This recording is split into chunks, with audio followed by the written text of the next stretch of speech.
Derek Ramsey isiniwalat karelasyon ng pinaghihinalaang babae ni Filmar apektado sa issue. Sa isang panayam kay OG Diaz tungkol sa issue kamakailan nina Andy Eigenman at ng kanyang partner na si Filmar Alipayo. Nagbigay ng update si Derek Ramsey tungkol sa kalagayan ng kaibigan niyang si Pernilla, na naging bahagi ng kontrobersyang ito. Ayon kay Derek, hindi biro ang epekto ng issue kay Pernilla, lalo na sa kanyang kalusugan at mental na estado. Binanggit ni Derek na hindi na lumalabas si Pernilla dahil sa mga banta at takot na dulot ng mga usap-usapan na kinasasangkutan siya kaugnay sa issue nina Andy at Filmar. Malaki ang epekto ng mga pangyayari sa kanyang buhay, at nararamdaman ni Derek na hindi siya makatarungan ng tratuhin sa kabila ng mga pahayag ng iba. Ayon pa kay Derek, ang mental health ni Pernilla ay apektado na rin dahil sa mga negatibong reaksyon at banta mula sa publiko. Sinabi niya na ang kasintahan ni Pernilla ay labis ding naapektuhan. Pati na rin ang pamilya ng babae na naninirahan sa Siargao, na labis na nag-aalala para sa kanya. Ibinunyag ni Derek na si Pernilla ay kasalukuyang masaya sa kanyang relasyon.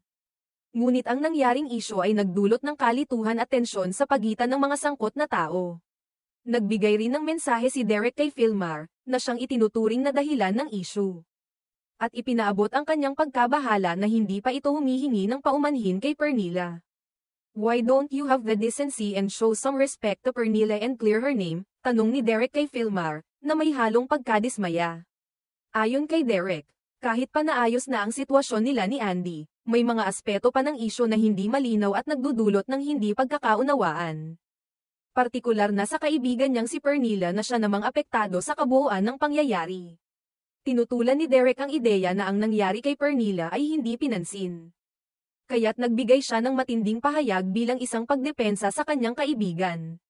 Pinaalalahanan ni Derek si Filmar na hindi sapat na magkaayos na lamang sila ni Andy. Kinakailangan din nilang linawin ang mga issue at gawing tama ang anumang mga pagkakamali na nagdulot ng pinsala sa iba. May mga oras aniya na ang isang simpleng apology at pagpapakita ng respeto ay makakatulong upang mapanumbalik ang paggalang at makaiwas sa dagdag na kaguluhan.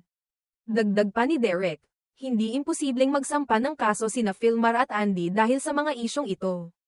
Aniya, ang mga aksyon na nagdulot ng sakit at banta kay Pernilla ay maaaring magresulta sa legal na hakbang. Na hindi rin malayo, lalo pat nasaktan na ang kanyang kaibigan sa mga pahayag at sitwasyon na naganap.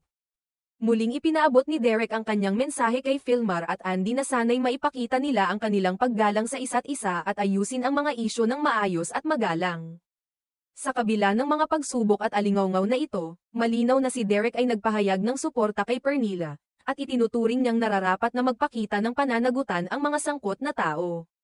Ayon kay Derek, hindi sapat na ang mga pagkakamali ay balewalain, ang bawat isa ay may obligasyong maging accountable sa kanilang mga aksyon. At ito ay isang mahalagang hakbang upang itama ang mga pagkakamali at magbigay katarungan sa mga taong apektado.